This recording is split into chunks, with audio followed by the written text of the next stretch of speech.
அனைவருக்கும் முகமன்களும் வாழ்த்துக்களும். இன்னைக்கு ரொம்ப ஒரு முக்கியமான நாள்.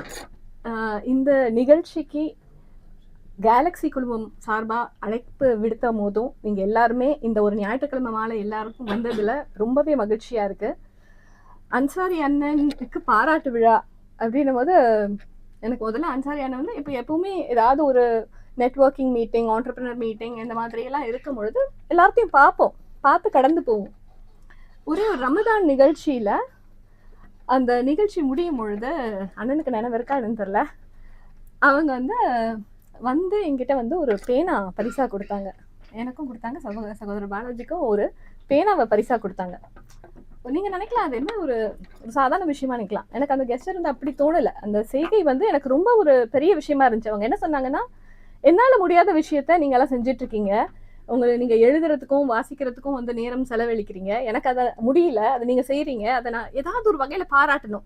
இந்த குணம் இருக்கு இல்லையா, மற்றவங்களை பாராட்டணும்னு எல்லாத்துக்குமே அந்த பாராட்டுற அந்த விஷயம் வந்துடாது.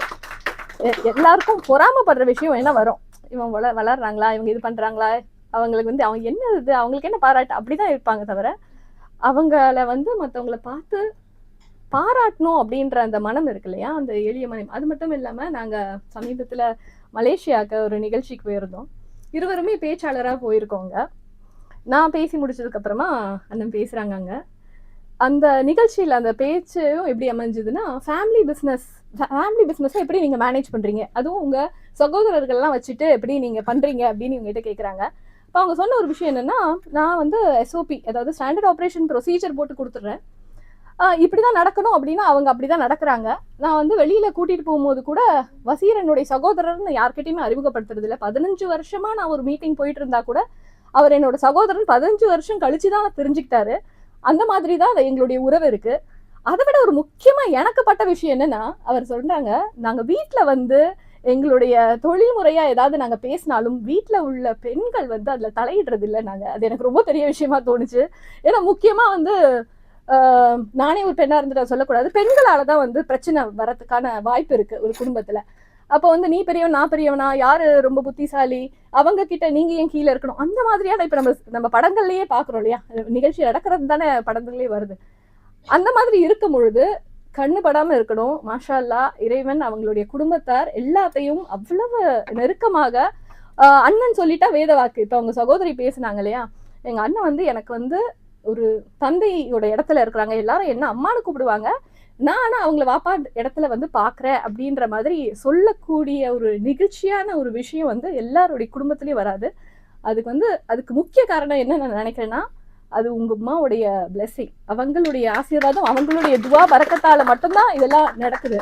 ஏன்னா வந்து எல்லாருமே வந்து அம்மா வந்து ஒரு வயசானதுக்கு அப்புறமா ஒரு டிஸ்டன்ஸில் வச்சுருப்பாங்க. இருக்காங்களா, நான் அவங்களுக்கு தேவையானதெல்லாம் செஞ்சு கொடுக்குறேன், நம்மளும் இங்கே இருக்கோம், ஊரில் அம்மா இருக்காங்க, தேவையானதை நான் செஞ்சு கொடுக்குறோம், அவ்வளோதான் பண்ணுவோம். ஆனால் இவங்க கூடயே வச்சுக்கிட்டு தினமும் எழுந்ததுக்கப்புறம் அம்மாவை போய் பார்க்குறது, அந்த ஃபோட்டோ பார்த்துருப்பீங்க நீங்கள். அந்த நான் இப்படி தான் கொஞ்சம் இமோஷனலாக அந்த வீடியோ பார்த்துருப்பீங்க, அம்மா கூட எப்படி இருக்காங்கன்னு.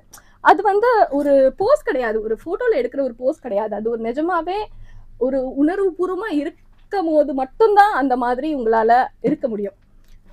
அதுதான் நான் வந்து பார்த்த ஒரு விஷயம். அவங்க அம்மாவோட துவா பரக்கத்தால் தான் அந்த குடும்பம் வந்து அவ்வளோ க்ளோஸாக இருக்குது. நபிகள் நாயகம் ஸல்லல்லாஹு அலைஹி வஸல்லம் சொன்னாங்க, உங்கள் உலகத்திலேயே உங்களுக்கு ரொம்ப முக்கியமானவங்க யாருன்னு கேட்கும் போது உன்னுடைய தாய் அப்படின்னு, இரண்டாவதா யாருன்னு கேட்கும் பொழுதும் தாய் நாங்கள், மூன்றாவதா யாருன்னு கேட்கும் போதும் தாய் நாங்கள், நான்காவது தான் தந்தை. அப்போ அந்த தாய் வந்து எவ்வளோ ஒரு மேலான ஒரு விஷயம், அதை வந்து அவங்க உணர்ந்து அவங்க தாயை நெருக்கமாக வச்சிருக்கிறதால தான் அவங்க குடும்பம் ஒற்றுமையாக இருக்குது. இன்ஷா அல்லாஹ் அவங்களுக்கு இறைவன் எல்லா தேவையான எல்லா நல்ல விஷயங்களையும் தருவான்.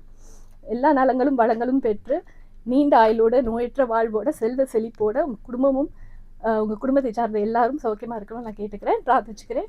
வாய்ப்புக்கு நன்றி கூறி விடைபெறுகிறேன். அஸ்ஸலாமு அலைக்கும்.